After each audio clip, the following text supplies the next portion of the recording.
12 से 2 political show देख रहे हैं आप। 24 के चुनाव से पहले कांग्रेस के सामने 5 राज्यों की अग्नि परीक्षा है, लेकिन इस परीक्षा को इंडिया गठबंधन के उसके अपने ही साथी मुश्किल बना रहे हैं। ऐसा मैं क्यों कह रही हूं, समझिए। जिस मध्य प्रदेश में कांग्रेस और बीजेपी के बीच सीधी टक्कर, मतलब आमने सामने की टक्कर है, वहां आम आदमी पार्टी भी, समाजवादी पार्टी भी और अब जेडीयू ने भी अपने प्रत्याशी चुनाव मैदान में उतार दिए। और सवाल अब यह बड़ा हो गया है, क्या इससे सीधे सीधे कांग्रेस को नुकसान नहीं होगा? इसी तरीके से छत्तीसगढ़ की अगर बात की जाए तो वहां पर भी सीधी लड़ाई बीजेपी और कांग्रेस के बीच है, लेकिन आम आदमी पार्टी ने पूरी ताकत छत्तीसगढ़ में लगा दी। यहां तक कि पंजाब के जो मुख्यमंत्री हैं भगवंत सिंह मान साहब 29 अक्टूबर से छत्तीसगढ़ के दौरे पर रहेंगे। आम आदमी पार्टी ने कई सीटों पर अपने उम्मीदवार उतार दिए हैं और यहां पर भी सवाल यही छत्तीसगढ़ में कि इससे किसको नुकसान होगा? क्या नुकसान कांग्रेस को नहीं होगा?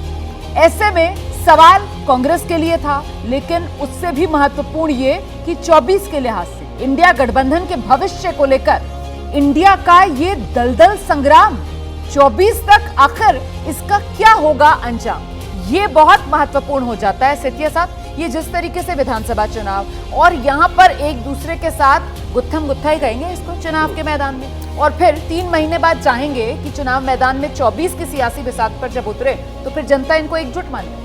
देखिए, कांग्रेस के प्रवक्ता ने अभी 2-3 दिन पहले प्रेस कॉन्फ्रेंस में जब अखिलेश के बारे में पूछा गया तो उसने ये साफ कहा कि ये जो गठबंधन है ये हमारी सहमति विधानसभा के लिए नहीं है, लोकसभा के लिए, लोकसभा के लिए है हमारी सहमति। लेकिन इसके पीछे एक चक्कर भी चल रहा है राजनीति का। वो चक्कर ये चल रहा है कि कांग्रेस में मंथन चल रहा है कि यूपी में अखिलेश बेटर है या मायावती बेटर है। तो पर्दे के पीछे कहीं ना कहीं मायावती से भी बातचीत चल रही है, तो इसको रिप्लेस किया जाए, उसको अखिलेश को नाराज कर दिया जाए कि वो अपने आप ही चला जाए छोड़ करके। तो ये एक राजनीति भी भीतर ही भीतर चल रही है। देखिए, अभी जो कहा जा रहा था कि 7 टिकट अब तक बदल चुके हैं, अगर अखिलेश के साथ समझौता करना है तो 3-4 और भी बदलने पड़ेंगे, क्योंकि तो मतलब अखिलेश दिल मिलना तो दूर, अभी तक तो दल भी पूरी तरीके से नहीं मिले, मतलब अभी भी खुला खेल फर्रुखाबादी माना जाएगा। माना भी जाएगा। दूसरी सबसे बड़ी समस्या ये है कि कार्यकर्ताओं के स्तर पर इन पार्टियों के बीच में आपस में इतनी समस्या है और पुरानी दुश्मनियां हैं एक तरह की और प्रतिद्वंदिताएं हैं कि केवल नेता अगर मिल भी गए ऊपर, पार्टियों ने आपस में समझौते कर भी लिए, तो भी नीचे उसको निभाना बहुत कठिन होगा।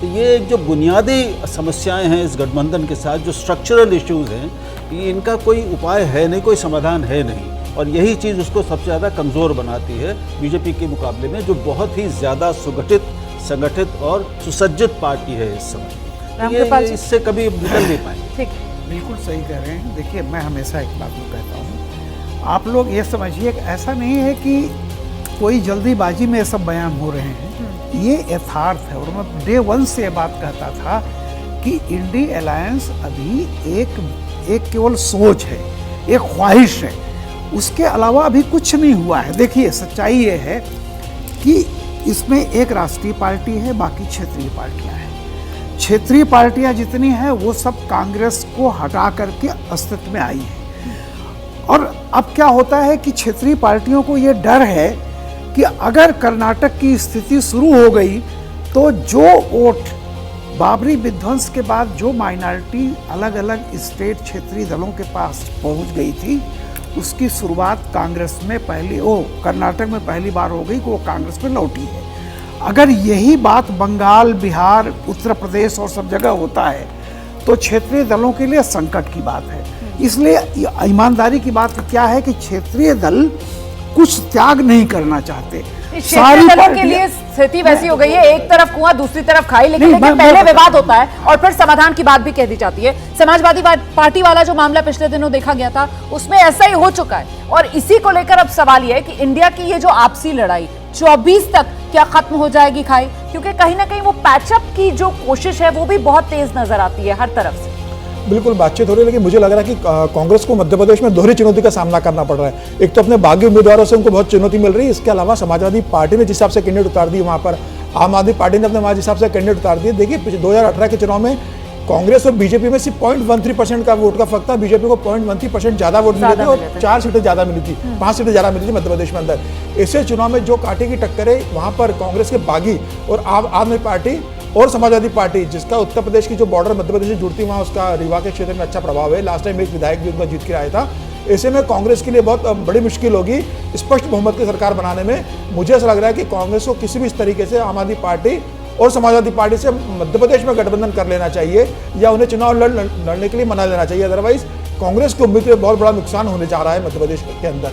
तो बिल्कुल आमने सामने की लड़ाई कांग्रेस और बीजेपी के बीच मध्य प्रदेश की जिस तरीके से बात कर रहे थे सर अभी, तो कुल मिलाकर वहां पर नुकसान बीजेपी से नहीं बल्कि जो अपने गठबंधन के साथी हैं उनसे ये दोहरी चुनौती जो कांग्रेस पार्टी को देखने के लिए यहां पर मिल रही है। देखिए, जब भी गठबंधन में खटपट की बात की जाती है तो फिर इंडिया गठबंधन का जिक्र तो सबसे पहले सामने आ जाता है, लेकिन खटपट सिर्फ इंडिया गठबंधन में ही नहीं है।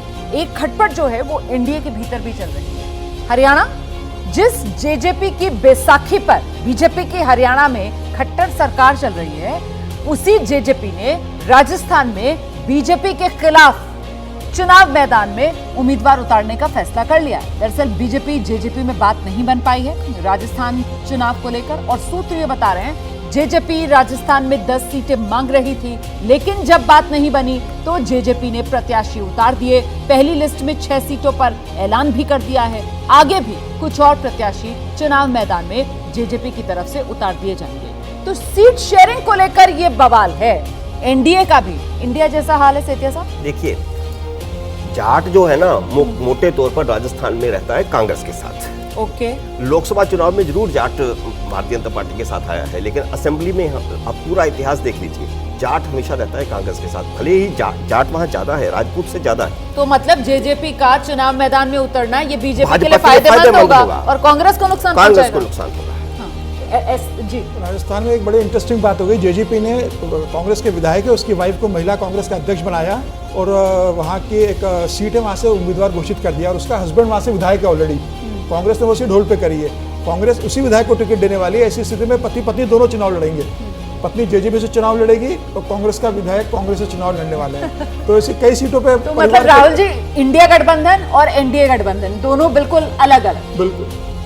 बिल्कुल। और इससे तो समस्या वही अभी हम लोग जो पिछली बार बात कर रहे थे कि जब अलग अलग पार्टियों के, क्षेत्रीय पार्टियों के बहुत क्षेत्रीय हित हैं और वो सब अपने प्रभाव क्षेत्र को बढ़ाना चाहते हैं, वो दूसरे प्रदेशों में जाना चाहते हैं। दूसरे प्रदेशों में जाएंगे तो उनके जो इंडिया के गठबंधन के सहयोगी यानी कांग्रेस है वहाँ मतलब एनडीए और इंडिया में क्या फर्क है? क्योंकि एनडीए के अंदर बीजेपी सबसे बड़ी पार्टी है, एनडीए के पास सबसे लोकप्रिय नेता है नरेंद्र मोदी, इस वजह से एनडीए और इंडिया की तुलना नहीं कर सकते। एनडीए के पास जो सबसे बड़ी ताकत है वो आपने खुद ही कहा, वो एक पहली बात है बीजेपी, वो मोदी को आप शामिल कर लीजिए। मोदी और बीजेपी मिलकर इतनी बड़ी धुरी है कि बाकी सब उनके आगे, उनको किसी की ज़रूरत वैसी नहीं है।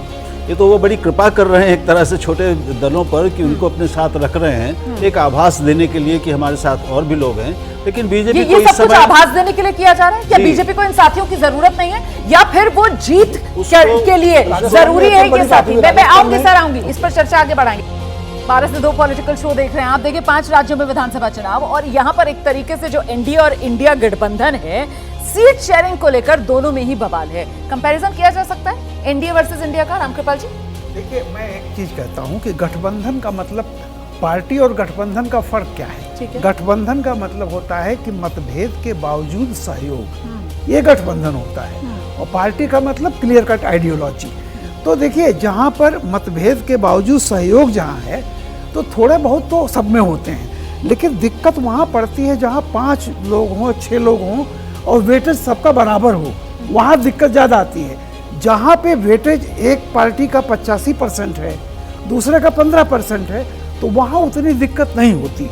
तो जो बीजेपी में ये है कि वहाँ क्लियर कट लीडर होता है। तो एनडीए में आप कह रहे हैं 85% वेटेज क्योंकि बीजेपी का है, तो इसलिए एनडीए गठबंधन के लिए रास्ता आसान है, इंडिया गठबंधन के लिए मुश्किल है। देखिए, राजस्थान के अंदर बीजेपी ने अपने किसी भी सहयोगी को सीट नहीं दी है। आप देखिए, जेजेपी को सीट नहीं दी। इसके अलावा उदयपुर वाटी सीट से जो राजेंद्र गुड़ा चुनाव लड़ रहे हैं, जो लाल डायरी के कारण चर्चा में आए थे, बसपा से चुनाव 2018 में जीते थे, बाद में कांग्रेस में शामिल हो गए सारे बसपा के विधायक, वह राजेंद्र गुड़ा एक नाथ शिंदे की शिवसेना में चले गए, उनको वहां से टिकट मिल गया है। और शिंदे सेना ने एक टिकट मांगा था, अमित शाह से मुलाकात भी हुई थी एक नाथ शिंदे की कि हमें राजस्थान में एक सीट दे दीजिए उदयपुर वाटी, जहां से हम राजेंद्र गुड़ा को खड़ा कर रहे हैं। भारतीय जनता पार्टी ने बहुत स्पष्ट मना कर दिया। बीजेपी ने वहां से उम्मीदवार उतार बीजेपी ने अपना वहां से उम्मीदवार उतार दिया है। तो बीजेपी ने किसी के लिए भी वहां पर सीट नहीं छोड़ी अपने एनडीए गठबंधन के लिए, क्योंकि भारतीय जनता पार्टी इस बात को बहुत बेहतर तरीके से जानती है कि राजस्थान में उसका संगठन मजबूत है, प्रधानमंत्री मोदी के चेहरे पर लड़ रहे हैं, अमित शाह संगठन देख रहे हैं, और वो 2/3 बहुमत से वहां सरकार बनाने की स्थिति में, तो मतलब चाहे एनडीए हो या फिर इंडिया हो, दोनों ही गठबंधनों के बीजेपी और कांग्रेस अपने ही सहयोगी इन चुनाव में उसको चुनौती देते हुए नजर आ रहे हैं। लेकिन यहां आंकलन ही निकल कर आ रहा है कि इसका बीजेपी के मुकाबले नुकसान कांग्रेस को ज्यादा होगा।